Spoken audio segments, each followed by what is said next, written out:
A Icatu Seguros é a maior seguradora independente do Brasil, em vida, previdência e capitalização. Incentivamos milhões de pessoas a buscar proteção e a planejar um futuro ativo e seguro. Nossos produtos estão disponíveis em todo o território nacional, através de diversos parceiros comerciais e corretores credenciados. Conte com a segurança de quem administra e protege o dinheiro de muita gente. Gente que sabe que o futuro começa hoje.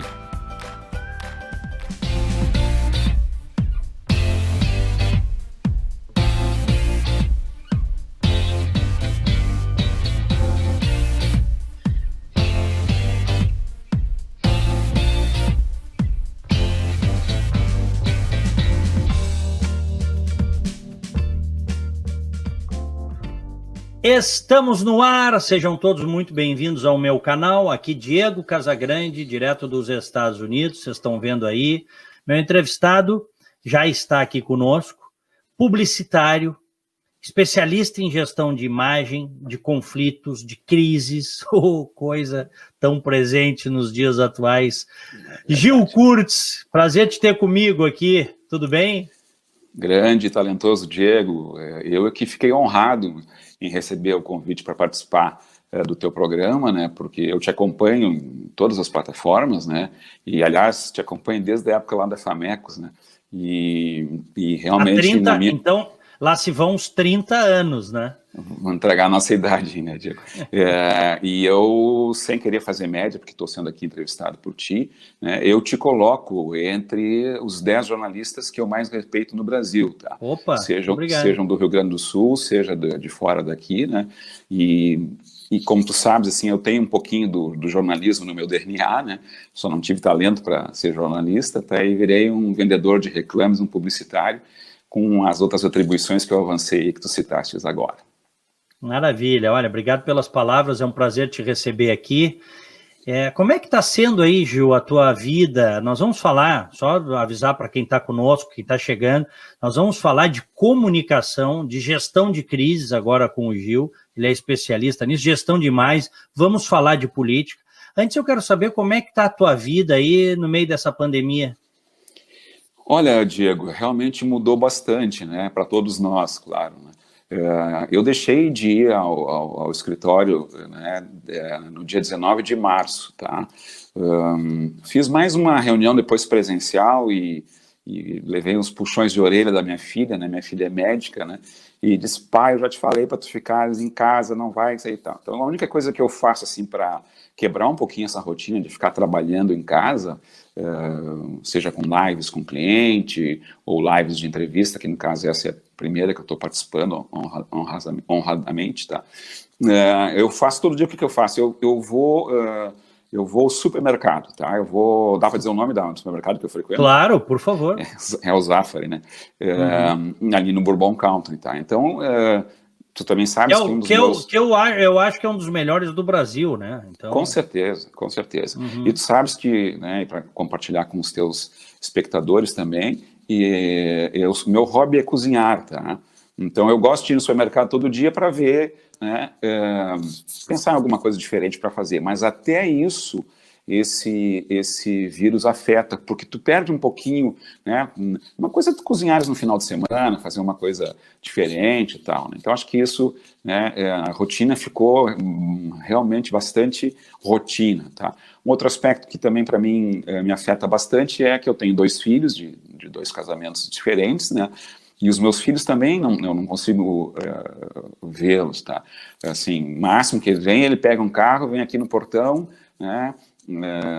A minha filha, que tá morando em Caxias, quando ela vem final de semana, ela vem aqui para o carro, ela fica dentro do carro e eu fico do outro lado da coisa conversando. Então, essa é a parte ruim, né? Mas Ou tem seja, uma parte... Mas peraí, mas os filhos estão levando, então, muito a sério essa coisa de te proteger também, né? Exatamente isso, tá? E assim, tem uma parte que eu acho que é assim, boa, tem 99% de coisas horríveis, os negócios, não só a questão da saúde, né, mas os negócios da área de comunicação, eles praticamente estão paralisados, tá? Despencaram. Despencaram um pouco de generosidade, né? Tem alguns que pararam mesmo, né? Alguns pararam, não estão fazendo nada, tá? Claro que a gente, assim, tem nessas outras áreas, a gente tem clientes que a gente continua dando consultoria, tá? Mas tem uma coisa, assim, tem 0,1 ou 1%, no meu caso, né, que essa nova realidade aí que a gente está vivenciando nos últimos 4 meses me ensinou é o seguinte, me reinventar profissionalmente, entendeu? Aquele modelinho tradicional. Então, uma das coisas que, por exemplo, a gente não usava quase live. Então, eu estou pensando seriamente se precisa ter escritório, cara. Se não dá para o meu diretor de arte que está lá na casa dele, eu aqui, mas vai ter uma reunião presencial com o cliente. Tá bom, aluga um espaço no cowork e vamos lá fazer reunião. Tem que ser presencial depois que tudo isso passar. Então, acho que essa é a parte boa, tá? E a outra parte também que eu acho que ajuda bastante é você mergulhar mais nos livros, naquelas obras que são de teu interesse, né? Eu fiz isso, inclusive, revisitando alguns livros que eu já tinha lido há muito tempo, né? E até já comentei na outra situação, uma amiga minha diz, mas Gil, por que tu não vai ler um livro novo? Porque eu até estou lendo 2 livros novos que eu ganhei, né? Um do Alexandre Deben, né? Que lançou agora recentemente, né? E o outro de um empresário aí né? que também, né, é bastante conhecido aqui no Rio Grande do Sul, tá?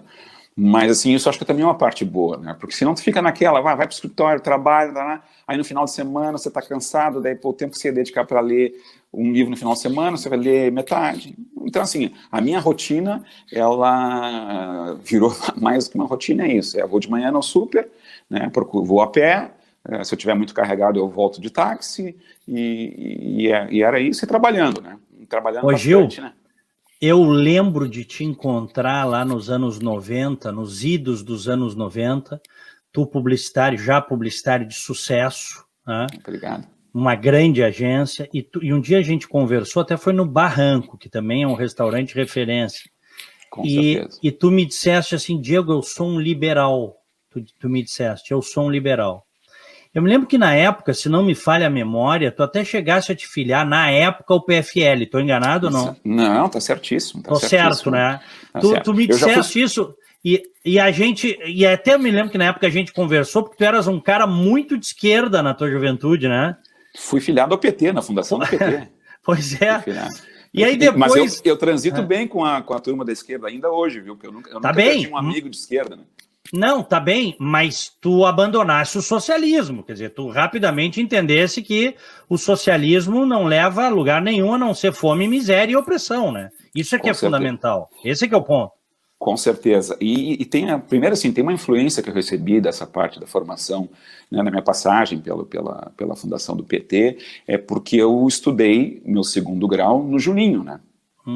Colégio Estadual Júlio de Castilhos. Ali foi o berço, né, cara, de todos os grandes movimentos, né? E tem uma outra coisa que eu converso muito, inclusive, né, já há muito tempo com os meus filhos, que já estão mais maduros, não estão mais adolescentes, né? Assim, eu acho compreensível um jovem ser anti-establishment, tá? E ter uma visão mais social, porque está dentro de um purismo, etc. e tal. Isso é também compreensível, hoje talvez menos, até porque o mundo mudou, as relações entre pais e filhos, elas, né, passaram por um aperfeiçoamento, com relações mais abertas, não tanta imposição. Mas na minha época, só para teres uma ideia, na minha época, o meu pai, que era um cara de direita, né, meu pai trabalhou no único jornal de direita que teve de São Paulo para baixo aqui no Rio Grande do Sul, chamado O 31 de Março. Ele trabalhou no Diário de Notícias e depois trabalhou no O 31 de Março. Trabalhou 3, 4 anos no 31 de Março, que era um movimento de militares ligados ao regime. Então, naquela época, para mim, era assim, normal você jovem, né, querer... Mas aquilo foi passando, depois eu comecei a Gil, trabalhar... Só uma coisa, como é que o teu pai absorveu, sendo ele um sujeito de direita, que apoiou 64, trabalhou em veículos do regime, como é que ele viu o filho adolescente se tornar um esquerdista na época? Infelizmente, tá, ele faleceu muito cedo, tá? Ele faleceu antes ele não pegou isso? Não chegou, não. Ele já sabia, a gente tinha assim, algumas conversas, né, dentro do possível, tá? Mas ele faleceu muito cedo, tá? Ele faleceu em 83, tá? Então ele não chegou a pegar essa fase, né? E a minha mãe, que, né, também faleceu recentemente, mas a minha mãe também tinha um perfil mais conservador, tá? Mas ela nunca interferiu em nada e assim por diante, né? E aí depois, quando eu comecei a trabalhar, né, eu comecei a ver eu mesmo, né, tendo que bancar a minha faculdade, né? Isso aí é um santo remédio, né? Aí eu comecei a ver, cara, que gerar riqueza para a comunidade, você empreender é uma solução. E aí, por aquelas coisas da vida, eu fui parar na Associação do Jovem, Associação Comercial de Porto Alegre, e lá havia sido criado um núcleo, um departamento de jovens empresários, que era liderada pela talentosa, querida, amiga, empresária Carmen Ferrão. Era ela que comandava, tá? E mais o arquiteto Mário Engler. Aí eu comecei a frequentar aquelas reuniões, e aí depois eles criaram a AGEPOA, tá? Que também foi bem ali no início dos anos 80, ali 84, se eu não me engano. Foi na mesma época do IEE, tá? Mas eu comecei a frequentar depois a AGE, tá? 86, e ali foi me despertando toda despertando não só a luz sobre o que é empreender, gerar riqueza, né, a liberdade de pensar, né, e de construir um mundo melhor através do empreendedorismo. E dali eu fui, né, e essa história de ser filiado ao PFL, daí, claro, obviamente, eu já lá nos anos 87, 88, eu já não tinha, já tinha saído do partido, né, dos trabalhadores. Do PT, né? Do PT. E essa ida para o PFL foi uma coisa interessante, porque eu também, se eu estiver contando muita história, tu me corta, tá? Não, toca a ficha, tá bom de ouvir. Mas eu numa das agências que eu entrei como empregado e depois virei sócio, tá? Essa agência não tinha cliente de propaganda. Ela tinha 2 jornais de bairro, tá? Um chamado Z4, graças ao um dos sócios, que é o Borovski, tá? O Antônio Borovski, e ele... Essa é a pipoca, no fundo, fazendo áudio. Uns latidinhos aí, mas tá tranquilo, ela quer participar da live, mas ela é uns latidinhos aí, tranquilo. Tá bom. E aí então nós tínhamos o Z4, que era lá, que a Z4 é a zona 4 de pesca em Porto Alegre, tá? Que é ali em Belém Novo, aquela região de Belém Novo. E o Borovski morava lá. E tivemos um outro jornal, que foi o primeiro jornal do Mercado Público, jornal Mercado Público, tá? Nessa história do Z4, o Borovski disse, nós precisamos conversar com um senhor que é uma mente brilhante, tá? E mora em Belém Novo, e quer conversar, quer dar ideias para o jornal, de pautas, etc. e tal, e ele tem um escritório no centro, tá? E nos convidou para almoçar no Gambrinos.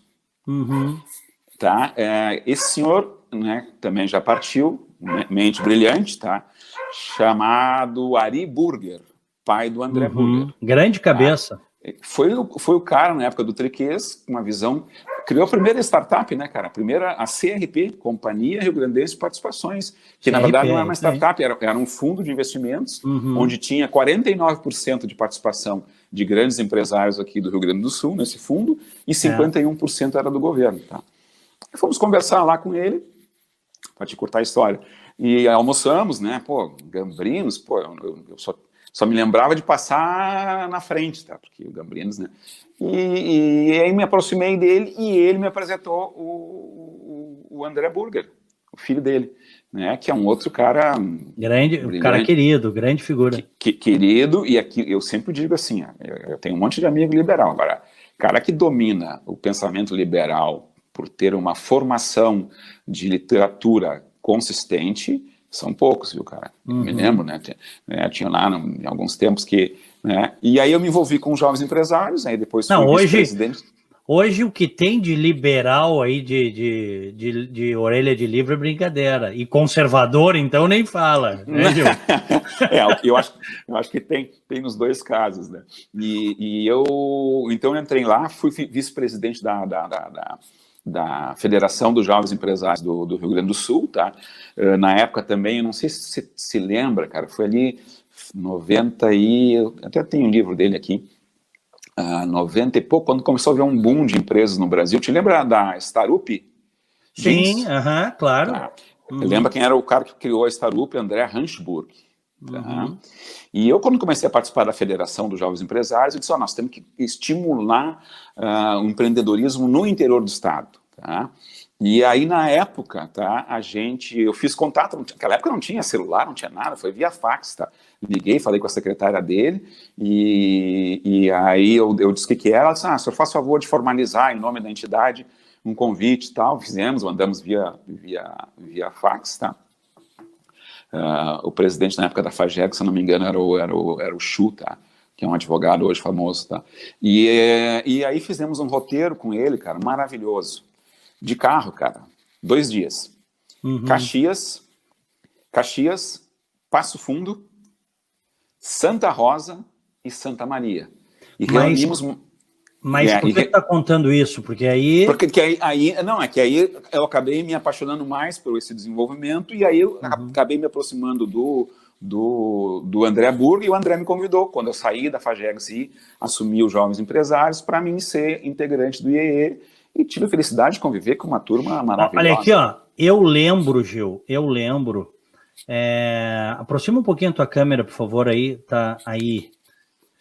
Eu lembro de conversar contigo nos anos 90, que eu estava te falando aí, num desses eventos, e ficar encantado, porque eram poucos os liberais. Eu me tornei liberal ali no início dos anos 90, a partir do IEE, das leituras indicadas, das reuniões. Eu nunca fui integrante, mas dos fóruns da liberdade, dos amigos que fiz lá, comecei a me apaixonar pelo liberalismo, pela liberdade econômica, pela liberdade política, liberdade de pensamento. Tem muita gente que acha que liberalismo é só na economia. Não, liberalismo pode ser uma coisa maior, e uma coisa maior. Deve ser uma coisa maior. É que agora a gente está nessa aí no Brasil de liberal na economia e conservador nos costumes. Eu não entendo direito. Eu não entendo direito o que é isso, porque eu também me considero um conservador, mas quando eu falo de conservadorismo, eu falo de conservadorismo político, tá? Claro. Até porque conservadorismo em costumes, o que é? Há muita discussão, mas esta simplificação faz parte da política brasileira de hoje, né? Bom, mas eu me lembro que eu fiquei encantado e a gente ficou... Fala. Não, pode falar, desculpa, eu te interrompi. Não, eu me lembro dos nossos papos, né, cara, de longa data, né, e sempre muito consistente nas tuas, né, considerações, né, e eu me lembro, assim, que era uma raridade, assim, a gente, na área do jornalismo, conviver com pessoas com o teu perfil, né, mas eu queria chegar na história se eu te interrompi, tu pode retomar a palavra. Não, por favor. Mas como é que eu fui parar do PT para o PFL, né? Na época eu estava no IEE, e um querido amigo, irmão, grande figura, tá? Grande figura, o Renato Malcom, tá? Já era daquela turma mais tipo conselho, porque na época, assim, dos 23, tu podia frequentar o IEE, dos 23, hoje eu não sei qual é o regulamento, tá? Mas na minha época, assim, tu tinha que ter de 23 a 33 anos. Depois de 36 anos, tu continuava associado, mas não participava daquelas reuniões toda segunda-feira à noite, que aconteciam ali num hotel no Largo da Rodoviária, depois foi para outros locais, tá? E aí, cara, o Renato Malcom marcou um jantar, convidou algumas pessoas e levou, né, e aí eu vou pedir para reserva para não falar quem é, mas é um dos maiores empresários do Brasil, já era naquela época, tá? Também sempre apoiou muito o movimento liberal no Brasil, tá? Tanto aqui quanto o IL, tá? O IL daqui e o IL nacional na época, tá? E tinha, assim, foram convidados uns 10, 12 integrantes do IEE para participar desse jantar na casa do Renato Malcom, tá? Na cobertura, que ele morava aqui, né? Agora ele mora em outro lugar. Em outro lugar na cidade, né? Não nesse mesmo local. E aí, cara, naquela época lá, todo mundo tomava seu whisky, ficava ali e tal, depois ia ter um serviço americano e tal, e aí antes de começar o jantar, esse empresário pediu, o Renato chamou todo mundo, o motivo da reunião é essa, tá? Vamos ouvir agora o nosso líder aqui e tal. E o cara disse o seguinte, olha, nós liberais temos que nos convencer de que chega de ficar pagando campanha e ficar na antessala do poder, nós temos que entrar para dentro do poder, portanto temos que ter mandato. Alguém tem que ser candidato. Daí começando o debate, para um resumo da ópera, para não alongar os nossos espectadores e a ti. Foi marcado esse mesmo grupo, tá? Uma conversa, tá? Com o... como era o nome do vice-presidente, cara, que era também lá do PFL, cara, agora me deu um branco, cara. Muito... Mas não tem problema, mas e aí? Foi marcado? Foi marcado lá, quem fez a ponte foi o Jorge Bornhaus, que nos levou lá, né? No então líder do PFL, e aí nos filiamos no PFL. Só que assim, eu te confesso o seguinte, olha, eu não fiquei, Diego, acho que eu não fiquei 1 ano, cara. Eu nunca vi... Os vícios da velha política estavam ali presentes também, imagino eu, né? Aqui tinham 2 caras que tinham ativismo, assim, político, né? Que é o Pujol, né? E o Germano Bonot, tá? O Pujol mais na política, aquela política partidária de eleição, e o Bonot mais na estratégia, assim, até pela formação dele, que é diferente, tá? Mas eu fiquei quase aquele ano participando e não acontecia nada, Diego. Não acontecia nada, não tinha discussão de conteúdo, não tinha proposição. É a famosa bordão aquele, né? Faz de conta que tu tá no partido, faz de conta que não sei o quê. Na época assinamos ficha, eu, um outro cara muito consistente no pensamento liberal, o Roy Ashton, tá? O Caco Souto. Caco Souto, grande Caco. Esse é brilhante, cara, esse é brilhante, né? O Caco grande Souto, cabeça. o Marcelo Miller, tá? O Jorge Dib, empresário da construção hoje. Não, o Jorge Dib não. O Jorge Dib, ele é... o Jorge Dib foi da RBS, perdão. Da RBS, exatamente isso. Tá? Hoje está numa grande consultoria. Mas ninguém ficou, cara. Ninguém aguentou aquele modelo. Então é isso que eu te digo, assim. É que ovelha não é para mato, né, cara? Mas aí eu te digo assim, qual é a diferença? Eu não estou defendendo nenhum e nem estou acusando o outro. Mas assim, ó, cara, na época do Julinho, nós tínhamos reuniões todas as semanas e tinha pauta. Na esquerda? Na esquerda, tá? Tinha pauta, tá? Tinha lá, por exemplo, o Abraão, que foi um cara, meu colega lá de Juninho, que era um cara de esquerda, hoje não tem mais contato com ele, tá? Ele que coordenava tudo, e aí vinha alguns representantes e dizia assim, não, essa semana nós vamos ter que acampar na frente do Palácio Piratini, com faixas das 4 da tarde às 8 da noite, vai ter gente lá tocando tambor, então assim, tudo errado, óbvio, né, cara? Tudo aquele modelinho, né, de protesto, né? Mas assim, tinha agenda, cara. Os caras te davam atividade. Claro. Então isso aumenta o engajamento. Mas enfim, são essas 2 minhas e hoje eu eu me lembro de uma frase que eu aprendi há muito tempo, né, cara, que eu não consigo esquecer, né, cara. Do jeito que se faz política no Brasil, na maioria das vezes, faz jus àquela frase, né? Política é a arte de enganar as pessoas. Infelizmente. É o que está se vendo por aí hoje, né? Mas enfim, então foi essa minha pequena trajetória. Serviu muito, né? Serviu muito para que eu... Né? Eu vejo um pouco preocupado, assim, que os jovens hoje, pelo menos assim, na faixa da... Né, eu tenho um filho de 24, tenho uma filha de 27, tá? E eu vejo, assim... pelo menos eu convivo, assim, eles estudaram em escolas particulares aqui, em boas escolas, mas, assim...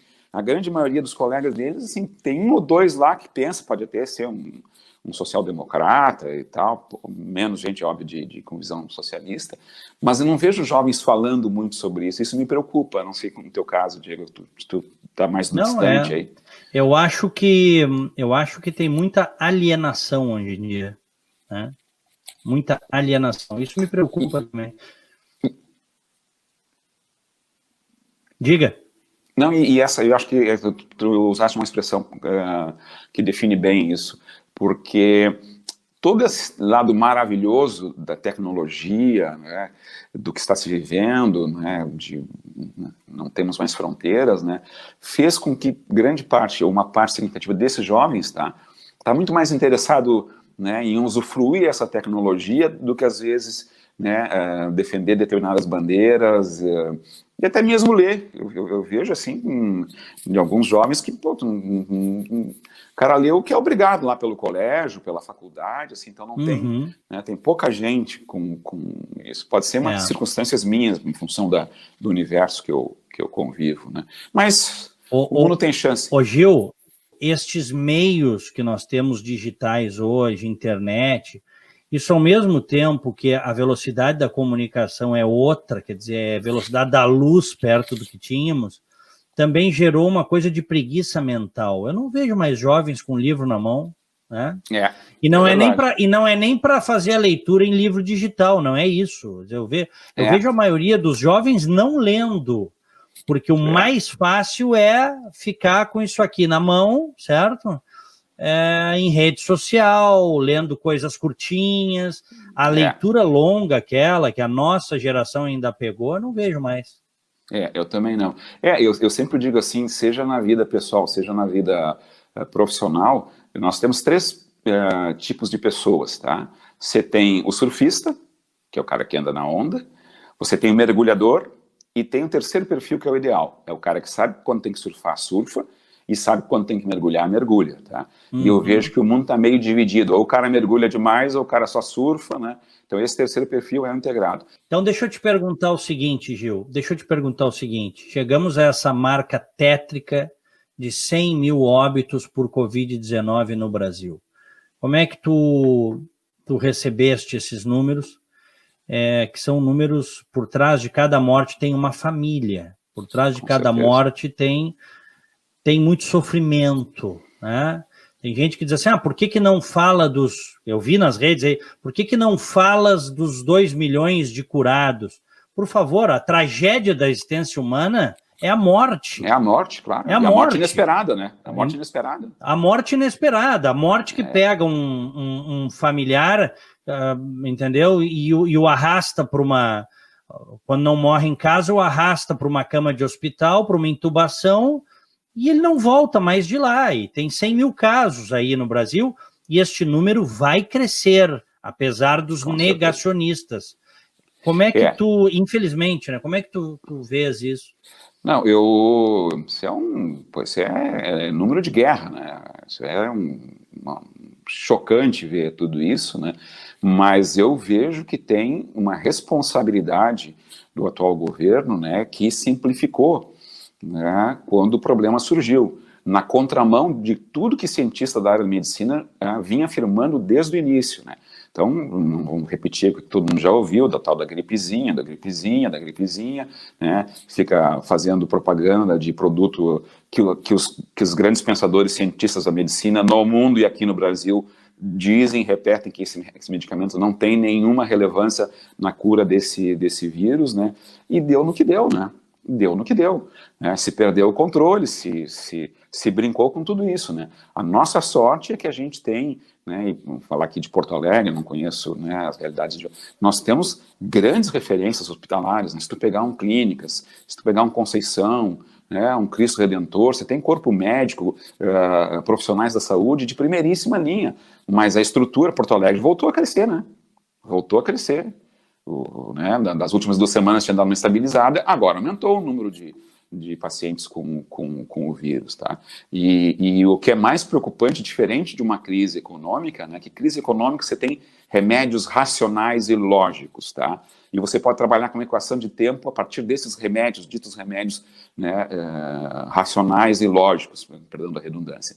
Essa doença, esse corona, ele é uma doença nova, portanto, tudo está sendo descoberto. Então, não tem tempo, isso pode terminar agora em novembro, como pode terminar, continuar crescendo até fevereiro, março. E como é que vai ficar a nossa economia? Como é que vão ficar os empregos? Mas antes dos empregos e da questão econômica, temos vidas.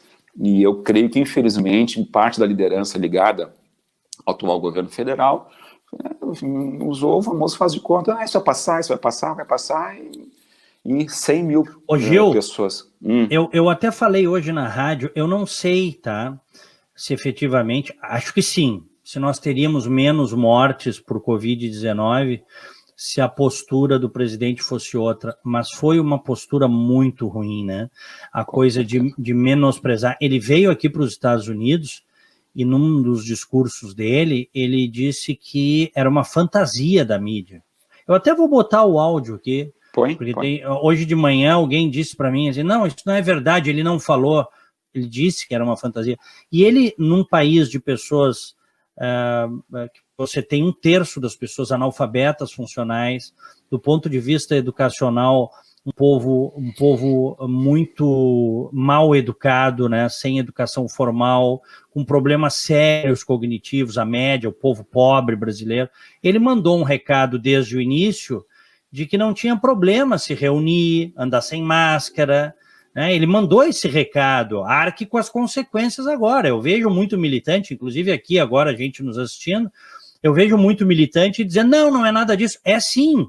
As coisas têm consequências, as coisas têm consequências. É como eu disse, eu não sei se teríamos tido menos mortes. Acho que se a postura dele fosse diferente, não mudar ministro da Saúde 2 vezes ao longo de 30 dias, né, eu acho que a gente poderia ter menos mortes. E não vai parar em 100 mil, a gente sabe que não vai parar em 100 mil. Claro que não. Faltou, né? Então faltou, infelizmente, faltou essa conversa, esse diálogo em determinado, e outra, sem falar de outras declarações absurdas aí que ele deu naquele cercadinho ali, falando com as pessoas, não sou coveiro, e daí, coisas que se para o militante, para o bolsonarista, não tem nenhum problema, porque o cara é um mito, porque o cara pode tudo, para nós tem problema, né? Para nós tem problema. Para quem é lúcido e não é gado, se bate de frente, né? Agora, eu só queria, antes de tu botar o áudio, fazer uma observação. Eu vou, como eu comentei para vocês há pouco, eu vou todo dia a pé aqui de casa até o Bourbon, no Zafari, tá? E faço um entornozinho ali do Iguatemi. Sábado tinham 15 pessoas, eu contei, às 10 horas da manhã, correndo sem máscara. Nós não estamos falando da comunidade carente lá da periferia de Porto Alegre. Nós estamos falando aqui do Jardim Europa. Claro. Correndo, cara. Mulher, homem, correndo sem máscara, cara. Como se, sabe? Então, vai esperar o quê do coitado do sujeito que não tem informação? Mas bota o áudio para a gente lembrar. Lógico, eu tô buscando o áudio aqui. Tá. Mas a questão toda é que aí tem gente que diz assim, larguei o teu canal, mas vai com Deus, querido, não quer ouvir as coisas que a gente... Vai com Deus, vai buscar outros canais, tem outros blogs, tem um blog que está bombando aí, que os bolsonaristas estão gostando muito, que é o blog do Roberto Jefferson. Vai ver o Roberto Jefferson, que vendeu o seu partido, o PTB, para o PT na época, e agora virou bolsonarista, Gil. Não, mas isso dá a ideia, né, do que é o momento atual do governo brasileiro. Quer dizer, um cara como Roberto Jefferson, que foi matéria de, né, envolvido em corrupção, foi capa de revista nacional, cara, na época, foi capa de Folha de São Paulo, os caras, assim... Condenado, pena, presidiário. Exatamente isso. Aí o cara volta para ser um dos grandes líderes do atual governo, cara. Pelo amor... Agora, tu viu a jogadinha que ele fez hoje? O senhor presidente convidou o Temer para ser o líder dessa missão lá para o Líbano, né? Só que o Temer, para sair do país, cara, ele está condenado, ele precisa... Então é o seguinte, alguma coisa está errada. Ou ele convidou para fazer uma média com o cara e ganhar os caras do MDB, né? Ou ele convidou e disse, infelizmente tu não vai poder ir porque tu não pode sair do país porque tu tá num processo lá da Lava Jato e não pode sair do país, não tem nem passaporte. Então, como é que um presidente da República convida um sujeito, cara, só porque ele é libanês, para ir lá liderar, sabendo que o cara não pode sair do Brasil, cara? E cadê a assessoria dele? Porque ninguém diz, o presidente não pode fazer isso. Olha, como é que vai convidar um cara condenado para liderar uma ação, um programa humanista? Meu querido, 10 segundos de bateria. Eu vou rodar aqui o áudio, tá, Gil? Vou rodar o áudio aqui. Desculpa aí, Diego. Não tem problema. Vou rodar o áudio aqui para não dizerem que não é, tá? Tá. Aqui, ó. Uma pequena crise, né? Peraí. Vou rodar aqui. Obviamente, temos um momento, uma pequena crise, né? No meu entender, é muito mais fantasia a questão do coronavírus, que não é isso tudo que a grande mídia propaga pelo mundo todo. Então é o seguinte, tá? Tá muito claro. Ele disse que era uma fantasia. Vamos até rodar de novo. Quem tiver chateado, tem gente dizendo, vou embora, mas vai, fica à vontade. Isso aí, já vai tarde, né? Lógico. Olha aqui, ó. Quer ouvir verdades, ouças as verdades. Não quer, tem quem te diga mentiras. Não é o caso aqui. Vamos de novo aqui, ó. Obviamente, temos um momento, uma pequena crise, né? Um, no meu entender, é muito mais fantasia a questão do coronavírus, que não é isso tudo que a grande mídia propaga pelo mundo todo. Uma pequena crise, muito mais fantasia. E aí o cara fala isso e não quer ser responsabilizado por isso. As coisas que a gente diz têm consequências, ainda mais sendo um líder, o presidente de uma nação de 200 milhões de habitantes.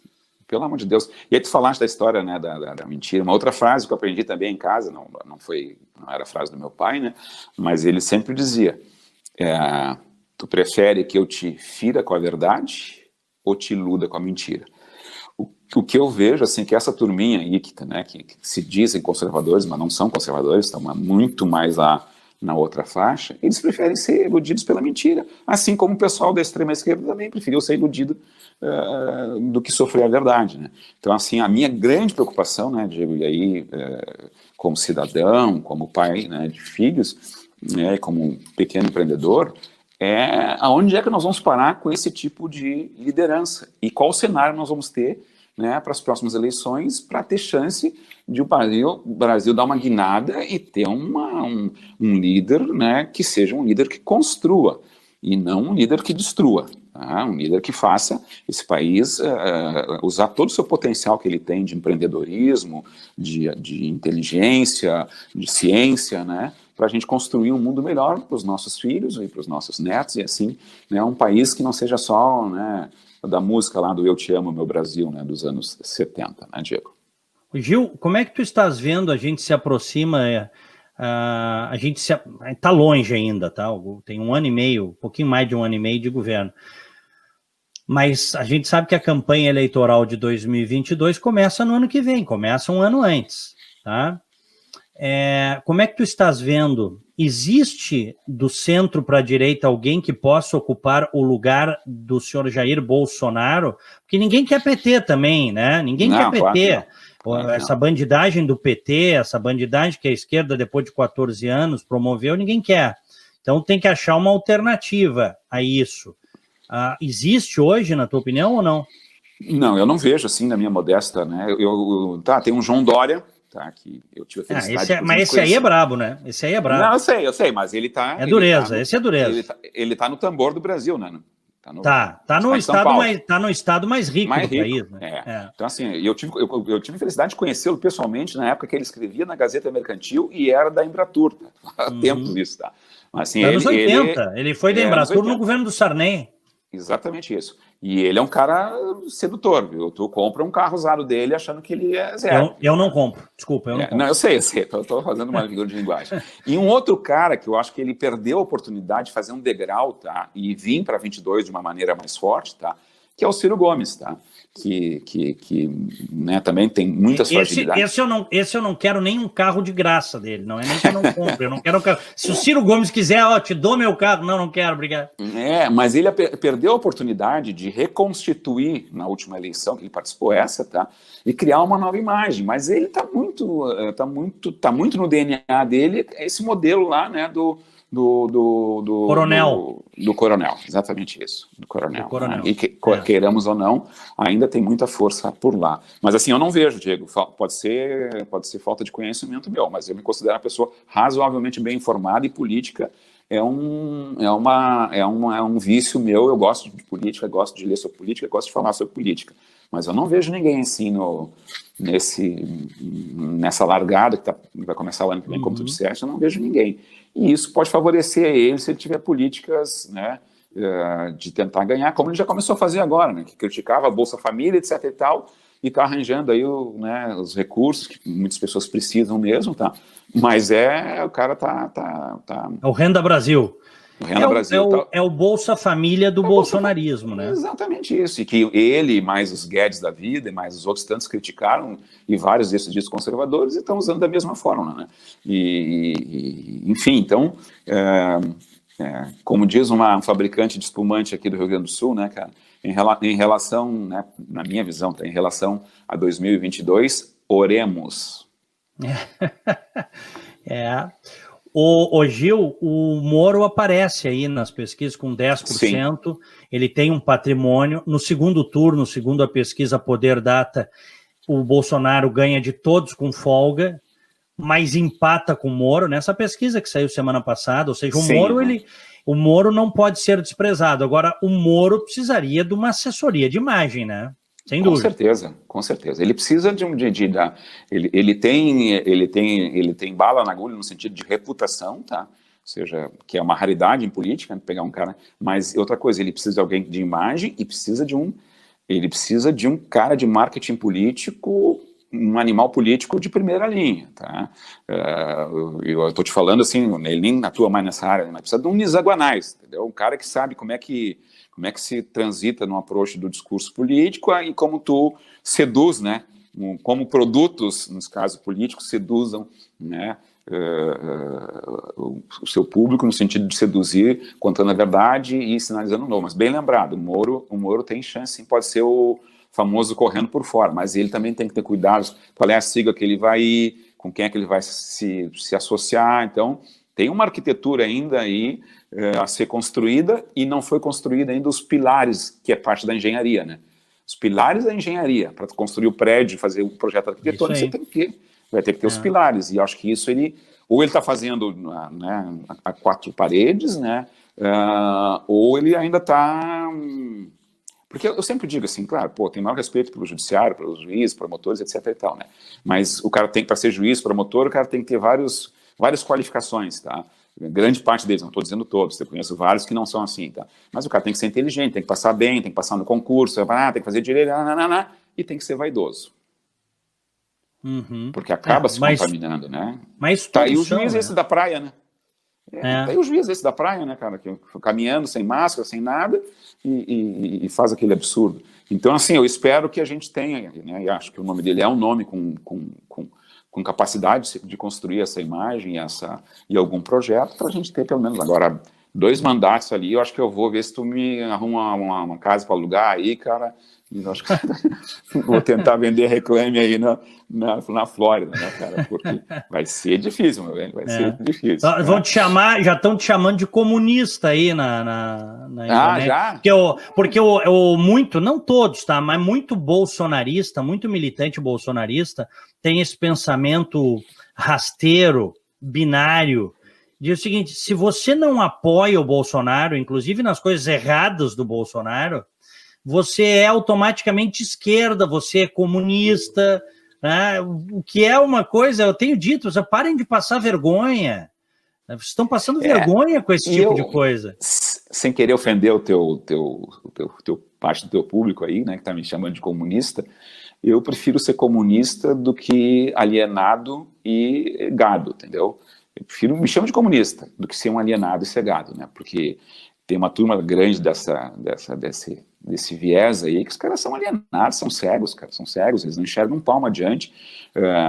Tem cérebro, mas devem usar para outra coisa, né? Porque para pensar não tem menor sentido. É muito parecido com a militância, esses radicais, né, com a militância petista. Eu lembro bem, a militância lulista, é impressionante, mas eu não achei que a gente sairia, depois de tanta luta, contra a corrupção, contra o PT, para ver os caras justificando, por exemplo, o Queiroz, o Flávio Bolsonaro, sabe, os cheques na conta, os cheques na conta, os cheques do Queiroz e da mulher do Queiroz na conta da primeira-dama, são coisas... Dinheiro, depósito, né? 86 mil em dinheiro, né, cara? Pois é, ô Gil, são coisas que não adianta xingar, tem que explicar. Quem está no poder tem que explicar, não adianta xingar. Não é isso? E isso me lembra aquela outra frase que é título de um livro, né, da Ayn Rand, né? Essa turma faz o que o título do livro diz, né? Defendendo o indefensável, né, cara? É isso aí. Ficam defendendo o indefensável e a gente saiu de um lado e indo para o outro agora. Mas como diria o falecido Gonzaguinha, né, cara? Fé na vida e fé no que virá. Fé na vida, fé no homem, fé no que virá. Esse livro aí é do Walter Block, tá? Esse livro que tu citaste. É do Walter Block? Walter Block. Tá certo. Não, obrigado. Não, Defendendo o indefensável. Eu li lá nos anos 90. Eu devo ter esse livro aí. Eu confundi. A Virtude do Egoísmo, que é a Ayn Rand, né? A Virtude do Egoísmo, isso. Isso, tá certo. Eu também eu li na época do IE, eu misturei as bolas, coisa da idade, tá? Sim. Tu estás com que idade? À vista ou a prazo? À vista, 58. Mas com um corpinho de 57, tá? É guri ainda, é guri. Ô, Gil, existe como, tu que és especialista nisso, trabalhas com isso, a tua empresa tem muitos clientes nessa área, tem como reconstruir uma imagem machucada ou até ferida de morte por equívocos que pessoas ou empresas possam fazer? Tem como reconstruir, Gil? Tem como reconstruir dentro de um limite assim, que tem a ver com lógica, tá? Você não pode pegar alguém que cometeu 3, 4 assassinatos e dizer, não, vem trabalhar, eu vou fazer refazer a tua imagem. Isso não existe, tá? Agora, assim, se os arranhões, se os equívocos, se os erros que uma empresa ou uma pessoa, né, cometeu, mas se ela ao mesmo tempo tiver num score, eu tive 10 erros, né, mas nessa minha trajetória, minha marca, nos 50 anos, teve 100 acertos. Tá? Aí você pode construir uma narrativa demonstrando, né, que naquelas circunstâncias, né, os erros, né, foram menores, né, e a marca ainda tem uma reputação. Só que a imagem de uma marca, tá, eu já comentei outro dia num outro bate-papo, tá? Gestão de imagem de marca é um ato de fé, é que nem religião. Não adianta você acordar de manhã, orar lá para quem você crê, né, e de tarde sair fazendo sacanagem, né? Não, é 24 horas, você tem que cuidar, e hoje em dia, com o mundo digital, isso ainda é mais necessário. Então você tem que cuidar 24 horas, a imagem de marca, a construção, a manutenção dessa imagem da reputação é 24 horas por dia, 7 dias por semana, 365 dias por ano. Tá aí, né, assim, tu pega o caso da Teca, que foi bastante badalado aqui no Brasil, é uma marca que tem uma imagem maravilhosa, né, sofreu alguns ataques, né, a Natura, na época daquele comercial, e as ações da Natura cresceram quase 7%, a Bolsa de Valores aqui no Brasil não crescia desde o início de março. E o apoio que a marca Natura recebeu dos consumidores, aumento de vendas, uma empresa de 11 bilhões de reais, deve chegar em 2022 com 20 bilhões de faturamento, tá? O apoio que ela recebeu nas plataformas, né, no aumento das suas vendas, tem a ver com o cuidado que ela tem com a marca, com a sua reputação, com a sua imagem, tá? Então, a propósito disso, o que tu achaste daquela peça usando a Tami transexual, eu não sei se é ou a Tami, né? Mas o Tami. É o Tami, tá? Como o garoto propaganda da marca na internet, que foi o caso. Eu vou te dizer o seguinte, eu não vi nenhum problema, até porque a Natura fez vários comerciais, né, mas o que pensaram foi esse, tá, do Dia dos Pais, tá. Eu não vejo nenhuma dificuldade, esse é o mundo contemporâneo que nós estamos vivendo, é isso que eu estou dizendo em relação à liberdade.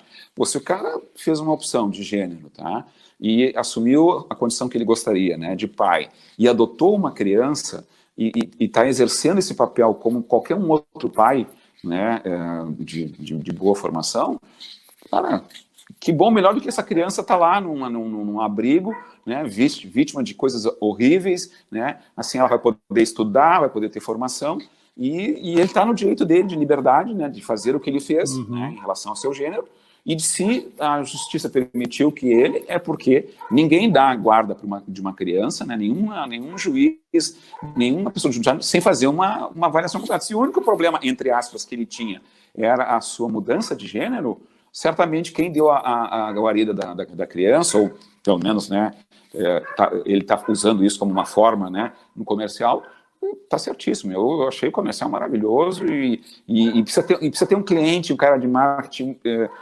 corajoso, cara, e uma marca que tenha reputação para poder fazer isso. Não dá para a marca do Gil chegar lá e querer fazer, vou fazer um comercial meio diferenciado, tá, mas quem é o Gil? Entendeu? Então, isso para mim Gil, é muito legal.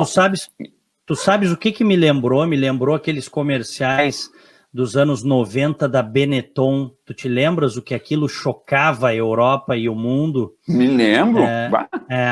Me lembrou essa sim, cara. linha. Eu me lembro, sim. Diego, essa lembrança tua da Benetton é maravilhosa, tá? A Benetton, inclusive, eu tive a felicidade de atender a Benetton aqui quando abriu em Porto Alegre, né? E as campanhas eram realmente bastante polêmicas, tá? Aqui era uma franquia, mas se usava isso, né? E revolucionou o mercado da comunicação.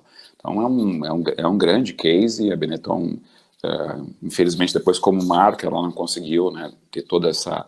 Assim como foi o caso da Starup também, são segmentos muito sensíveis na economia, mas bem lembrado, baita case Benetton e está nos anais, com perdão da... E eu lembro que chocavam, né, os comerciais, os outdoors, na época, anos 90, chocavam, muito mais do que hoje, né, Gil? Gil, para a gente fechar aqui bem rapidinho, tu que és um especialista em gestão de imagem, conflitos, crises, em tempos de redes sociais, em tempos de internet, né, tá tudo na rede, uma dica final aí para quem está nos assistindo. Olha, primeiro é ter muita atenção e não brincar, seja com a sua marca pessoal, seja com a sua marca pessoal entendida aqui, né, como sua imagem, né, qual for a sua atividade, e as marcas, elas estão cada dia mais, né, com esse esforço, né, e programa para fazer a gestão da sua imagem, respeitando todos os princípios humanistas, os princípios de igualdade, de liberdade, e isso é um desafio, porque o CEO pode pensar isso e lá na última milha, pipoquinha latindo, e lá na última milha o cara perde o controle. Então, a gestão ela tem que ser do topo até a última milha. Não adianta o cara dizer, eu tenho lá um comitê de boas práticas, de governança, etc. e tal, e o cara que está vendendo o teu produto lá, né, tá fazendo o que faz. Então, a dica é, volto a lembrar o que eu já usei como expressão aqui, gestão da imagem, cuidado da imagem pessoal ou de marca, nesse novo mundo, né, sem fronteiras, é um ato de fé. Você tem que fazer todos os dias, e as empresas precisam, no caso das empresas, elas precisam ter profissionais ou interna ou externamente que façam esse trabalho, porque não adianta só, daí o funcionário executivo, aconteceu aqui, né? Aconteceu aqui em Porto Alegre, com uma marca importante, que um determinado diretor resolveu fazer um comentáriozinho preconceituoso numa rede social e tomou-lhe um pau, se criou um movimento. Uma rede de farmácia importante, eu não sei se te lembra, foi no ano passado. Lembro. Ele resolveu fazer, criou um movimento contra a marca. As pessoas viram o comentário e criou. Então, assim, eu sou o CEO, sou o diretor, sou o gerente, eu não posso ir na minha página no Face, página pessoal, e fazer o exercício do que eu chamaria da minha liberdade de expressão, porque eu estou ligado a uma marca. Mas mesmo que eu não estivesse ligado a uma marca, a dica final, né, e aí para todos nós, serve para mim, serve para, né, todo mundo, em qualquer situação, né, nunca foi tão apropriada. Né? O mundo mudou. O mundo mudou. Ou seja, o que você dizia no bate-papo ali no bar, fazendo ironia, e às vezes até também tem um lado meio ruim, que ficou meio politicamente correto, mas assim, o mundo mudou. E não se brinca com aquilo que fere os fundamentos de qualquer segmento não, mas de qualquer ser humano nas suas diferentes crenças, né? Quer dizer, o que para mim pode não ofender, se fizer uma brincadeira, o Gil não sei o que, tá bom, já é meu amigo, tá, não tem problema nenhum. Mas eu fazer isso, então a dica final, fiz uma volta enorme para dizer o seguinte: o mundo mudou e ato de fé, cuidado tanto com a sua imagem e a imagem da sua marca e da sua empresa, precisa ser revista para aqueles que ainda acham que tem espaço, né, para se exercer eventual liberdade de expressão negativa. Muito bem. Publicitário, especialista em gestão de imagem, conflitos e crises, Gil Kurtz, mais de 3 décadas de publicidade. Caiu aí o Gil, mas deu tempo da gente se despedir. Obrigado, Gil. Obrigado por essa entrevista fantástica. E obrigado às senhoras e aos senhores que estão conosco, que estiveram conosco. Não se esqueçam, se gostaram, deixem o like. Se não, já sabem o que fazer. Sempre digo isso. E se inscrevam no canal, cliquem no sino para receber as notificações. Procurar sempre trazer entrevistas comentários para vocês aqui no canal. Um grande, forte, fraterno abraço, fiquem com Deus, ótima semana. Tchau.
A Icatu Seguros é a maior seguradora independente do Brasil, em vida, previdência e capitalização. Incentivamos milhões de pessoas a buscar proteção e a planejar um futuro ativo e seguro. Nossos produtos estão disponíveis em todo o território nacional através de diversos parceiros comerciais e corretores credenciados. Conte com a segurança de quem administra e protege o dinheiro de muita gente. Gente que sabe que o futuro começa hoje.